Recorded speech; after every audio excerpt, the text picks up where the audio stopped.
What's up, everybody, and welcome to ITG Daily, the show that brings you the hottest in gaming news. I'm Drew Bosley, that's Scott Savage, and you can join us at InsideTheGame.ca, our YouTube channel at Inside the Game Official, podcast services, thanks to our friends at Fired Up Network, and of course those beautiful TV streaming platforms around the globe. Talking about Roku, Amazon Prime, Samsung Plus, Jinx Esports TV, ESTV, and a whole lot more. Scott, we got a whole lot to talk about today. What's on the show? Today we're going through God of War Ragnarok's DLC rumors. Interesting. Elder Scrolls 6 has lofty ambitions. Baldurs Gate 3 Xbox release will happen. And Phasmophobia has been delayed on console. Yikes. Dude, let's get going. God of War. Yo, let's talk. Scott, topic number one is a big one. God of War Ragnarok DLC. Rumored to be in development. Logan Moore over comicbook.com fills us in. A new rumor has claimed that PlayStation and developer Santa Monica Studio is creating DLC for God of War Ragnarok. Upon its launch on PlayStation 5 and PlayStation 4 at the end of 2022, Ragnarok became a smash hit for Sony, and it wasn't only well received by critics and fans, but it shattered sales records for PlayStation. Now, it sounds as though Sony is looking to cash in further on this success by releasing new playable content of some sort. Shared on social media yesterday, a user that goes by the Snitch, who has had a number of accurate scoops previously, said that God of War Ragnarok DLC is on the way. No further pieces of information, such when this add-on would be released or what it would be associated with, were provided. Scott, the questions do arise, but before we get to that, I want to get into one last thing. The only caveat with the rumor is that those at Those at Santa Monica Studio itself had previously indicated that DLC for God of War Ragnarok probably wouldn't come about. Dude, Eric Williams said himself that they put everything into the game already, that there wouldn't be DLC. Thoughts? Yeah, that's where I thought I heard left off. Yep. But has there been DLC for any God of War game? I'm actually not familiar. I don't think so. Well, there wasn't in the 2018 reboot, right? And that's kind of where I really picked up. I wasn't a big fan of God of War until the reboot changed the outcome of Kratos himself. Kratos becoming a father, really kind of, well, he was always a father, but the tie-in between Atreus and Kratos really meant something more for the series moving forward, and then besides Kratos just yelling, screaming, and killing everything that moves. So there's a little bit more heart and soul, I felt, into the game, and that changed everything. And then there wasn't any DLC for that. So going in here with Eric says, like, what they did, instead of making the game a trilogy, they went to two parts, made them long. Granted, they were pretty long, especially the second one, and I loved every minute of it. The way it ends, and no spoilers, but I don't know if the DLC is the right path to go versus getting into the next game. Oh, it could be something significantly less exciting, like an arena battle mode or something like that. Maybe something that takes part on the side. Missions are a concept in that game, so I'm wondering if the sales really could justify an extra piece of DLC. But is that something that would really be looked upon? Because the game is such a complete solid package already. Is this a case of the Snitch saying, just trust me, bro? Is it one of those not to be believed? But I don't know. He's had good accurates in the past, so time will tell. But yeah, definitely take this with a grain of salt. It is one of those things. What ifs, right? Is this actually possible? We don't know. We don't have any concrete information coming out of Santa Monica Studio whatsoever, or PlayStation for that matter. So it just leaves for speculation. Do they go with a side character? Because there's multiple side characters in there, right? The two brothers alone could have their own DLC, and how things, oh man, there's such a pivotal moment. I'm not spoiling it, but Sindrik's storyline and the brothers there, the two brothers, and like they had a falling apart, and then they came back for the sequel, right? Or by the end of the first one, or the reboot. That storyline itself, there's opportunity to tell that story, which I think would be warranted for DLC. If that's where they take that, dude, I'm down for that experience. I want to know, because there's a part in there in Ragnarok that was just like, oh wow, like there's a gut-wrenching moment that kind of makes all the sense in the world, and it ties everything together and why some of this stuff matters in Ragnarok. If you played it, you know exactly what I'm talking about. If you haven't, I don't want to spoil it for you, because man, are you missing out on a game. Like, what a game of Ragnarok. But it was, that's the DLC. I'm telling you right there, Scott, if this happens, it's got to be that DLC, or we get Freya's DLC. I don't know. There's opportunity here. Dude, possibilities just has me rather excited. I don't know. I just, if only. There's certainly a hunger for more content is what I hear. Well, God of War now I feel like it's been forever since we've been in that world. Granted, it wasn't that long ago, to be honest, right? But it's just, that was last year, and last year is now gone. So I've been moved on to something else. And to come back into that world would be welcomed for me personally, and I'm sure amongst the rest of the fans as well. It's just, how did they tie that in? I don't think you continue on with Kratos and Atreus. I think you take a different approach and go in a side story with some of the other characters you experience throughout your journey. That might be the best tie-in. But yeah, dude, the two brothers tie in that little piece of content, and I'm telling you, that DLC. If I had to set up for a third game, with the DLC as a trigger. No, because if you play Ragnarok, you know why that doesn't happen, and this, that, and the other. But there's an opportunity to just kind of explain that storyline. If you can do that in like 8 hours, that's just a nice little tie-in to the Ragnarok storyline. I think it would be fantastic. Do a bit of almost like a prequel in a sense to the in-between of God of War 2018 and then God of War Ragnarok. Dude, you put those brothers in there and you find out what happened, what went down, and then that makes all the sense in the world. No, dude, I'd love to go back in that world. Absolutely would love it. Scott, topic number 2. Todd Howard wants Elder Scrolls 6 to be the ultimate fantasy world simulator. Tom Ivan over at VGC. The highly anticipated game was announced at E3. Scott, that tells you how long ago that was. In 2018, right?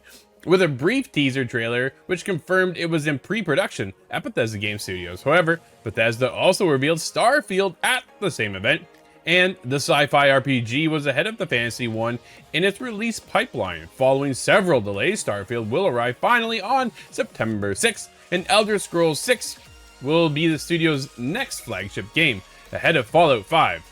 Asked if he regrets Elder Scrolls 6 being announced so long ago, Howard told GQ, quote, "I've asked myself that a lot. I don't know.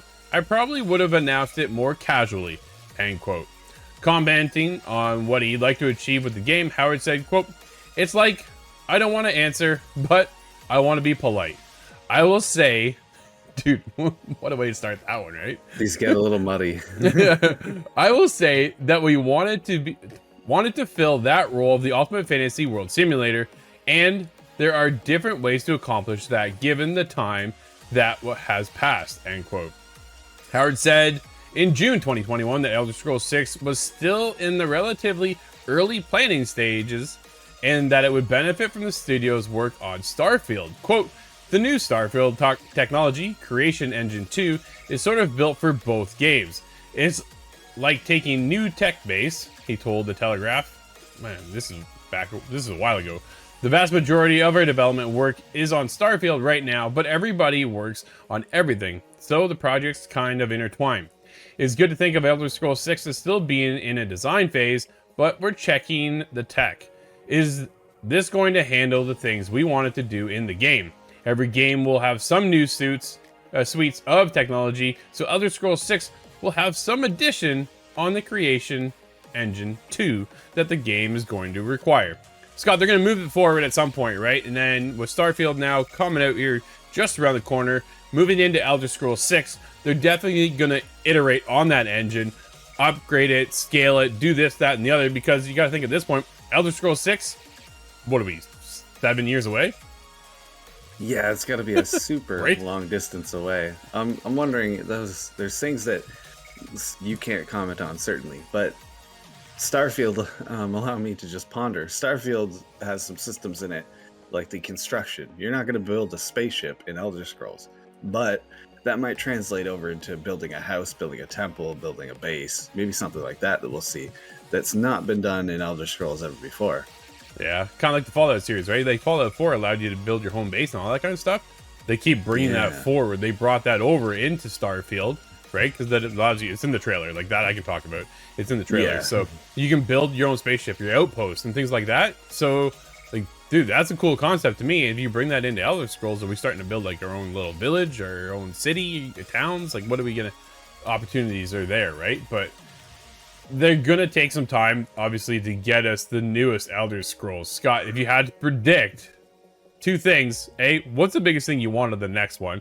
And B, when do you think we see it? Oh, as for what I want, that's a really hard to answer concept. I want a very long but dramatic campaign, main storyline. I want the main storyline to be the focal point. Although I like getting lost along the way, so there's really no way to do it badly. But I don't want them to go online. I think we've mentioned that just a little bit because of what happened to Fallout 76. I don't want to see that happen to an Elder Scrolls game, and there's not much to benefit from multiplayer, in my opinion. So I hope we stay away from that, but it is so many years away now that it could very well pop up, be added, and come out just fine. I'm going to expect this to be the later years of this decade. I think we're getting into 27, 28. Oh, man. Yeah, it's good. Like, obviously, it took them quite a while to finally get to the point where they're able to release Starfield. That has been in production forever. So when they're in the design phase still for Elder Scrolls 6, I wouldn't anticipate this one coming anytime soon. But working with the Creation Engine 2.0, they have a foundation what they can build off of.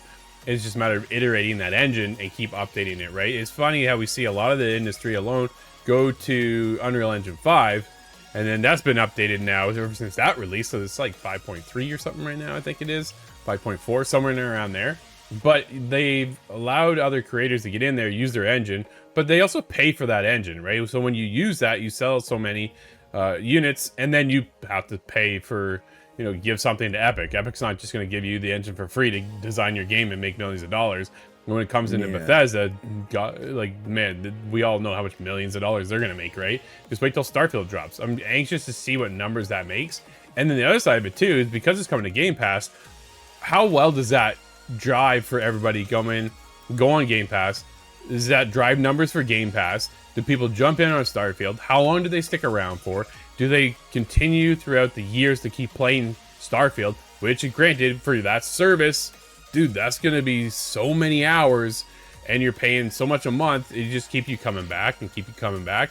And by the time you get through further along, we're going to get new games as well to keep you going over there. I'm curious on player count and how much money it actually generates, right? Because when you talk about Call of Duty, as an example, Call of Duty made $800 million in 3 days. Yeah. There is no Game Pass, right, for that? It was not offered on Game Pass, though. You're right. So I wonder how that's going to affect the argument, the always raging argument, if Game Pass is good or bad. Yeah, well, but it gets people in, and like that's the opportunity now with Bethesda being under the umbrella of Microsoft and Xbox, that it just keeps that game going and going and going. And then on top of that, there is the mod support too for it over on PC, which then opens up a whole other opportunity of creation, content creators, this, that, and the other. So, man, I don't know. We'll see how it goes. But when you talk about the next fantasy game, do we see a lot of things going on right now when it comes to sci-fi and fantasy? And I think a lot of fantasy talk is starting to come out from the developers that their next game is going to be fantasy based, right? IO Interactive working on a fantasy game. Naughty Dog rumored to be working on a fantasy game. Like, dude, there's so many other studios now getting into this fantasy realm. Are we intertwined with so many other fantasy games before we even see anything on Elder Scrolls 6? I think so. Yeah, we're going to see a lot of projects be announced, release entirely before we get the next Elder Scrolls. It's going to be a long time. Think about it, they brag about how Starfield has been so many years in development, and part of that is a little bit of hype. But the truth remains, it was years and years. Well, they claim it's 25 years in the making, right? Like, Todd's always had this idea and this grand idea and this scope, but it took the technology to catch up to be able for that whole team to then create what they've created here.